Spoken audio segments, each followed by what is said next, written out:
اور ہم اس پانی کو بقدر مسلط ان لوگوں کے درمیان تقسیم کر دیتے ہیں تاکہ لوگ غور کرے. سو چاہیے تھا کہ غور کر کے اس کا حق ادا کرتے، لیکن اکثر لوگ بغیر ناشکری کیے نہ رہے. اللہم اغفر لی. ہمیشہ کبھی بھی اللہ کے شکر گزاری رہنا، غریبی میں بھی امیری میں بھی، ہمیشہ ہر حالت میں اللہ کے شکر گزار بندے بنے رہنا. ٹھیک ہے. اور اگر ہم چاہتے ہیں تو آپ کے علاوہ اسی زمانے میں ہر بستی میں ایک ایک پیغمبر بھیج دیتے. سو اس نعمت کا شکریہ میں آپ کافروں کے خواہش کے کام نہ کیجیے اور قرآن سے ان کا زور شور سے مقابلہ کیجیے. اس کے ذریعہ قرآن کے ذریعہ لوگوں کو دین کی طرف دعوت دو. سمجھ میں آیا بات؟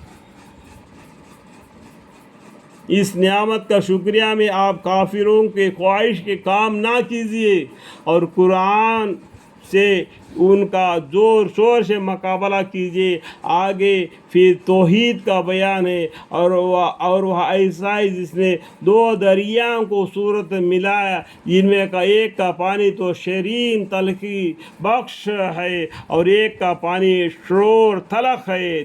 دو دریا ہے. ایک دریا کا پانی بالکل کڑوا ہے، ایک دریا کا پانی بالکل میٹھا ہوا ہے. دونوں ملے جلے ہوئے پانی سمندر کا، لیکن بیچ میں اللہ کے طرف سے قدرت کا ایک حجاب ہے، آڑا ہے.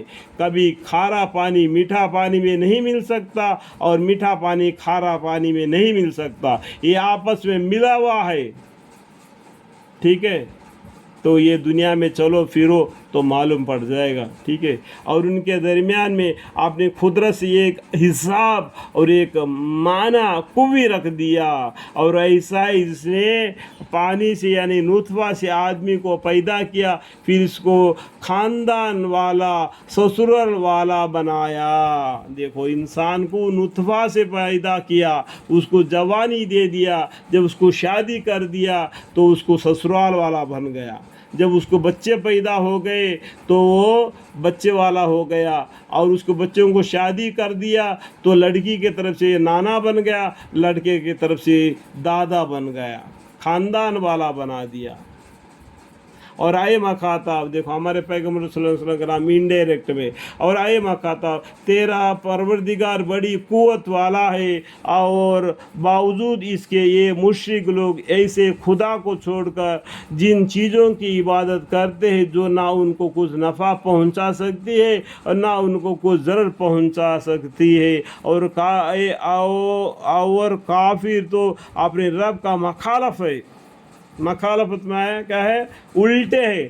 اللہ کو چھوڑ کر کوئی چیز اور چیزوں کو عبادت کرتے ہیں کافر، تو اپنے رب کے مخالف ہے. اور ہم نے آپ کو دیکھو، ہم نے مطلب اللہ تعالیٰ نے آپ کو مطلب کیا ہے؟ پیغمبر صلی اللہ علیہ وسلم کو صرف اس لیے بھیجا ہے کہ مومنوں کو جنت کی خوشخبری سنائے اور کافروں کو دوزخ سے ڈرائے. وما ارسلناک الا بشیرا ونذیرا. آپ کہہ دیجئے کہ میں تم سے تبلیغ پر کوئی معاوضہ نہیں مانگتا ہوں. جو شخص یوں چاہے کہ اپنے رب تک پہنچے کا راستہ اختیار کر لے اور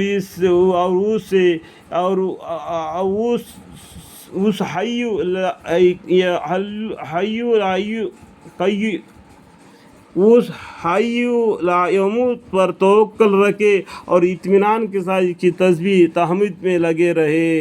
یعنی ہمیشہ اب پیغمبر صلی اللہ علیہ وسلم یہ قرآن پڑھ کر ہم کو سناتے ہیں نا، تبلیغ کرتے، دین اسلام کی طرف دعوت دیتے ہیں، تو ہم سے کچھ پیسہ لیتے ہیں کیا؟ نہیں نا. تو وہ ہمیں جہنم سے عذاب سے ڈرا کر جنت کی طرف دعوت دے رہے، بلا رہے.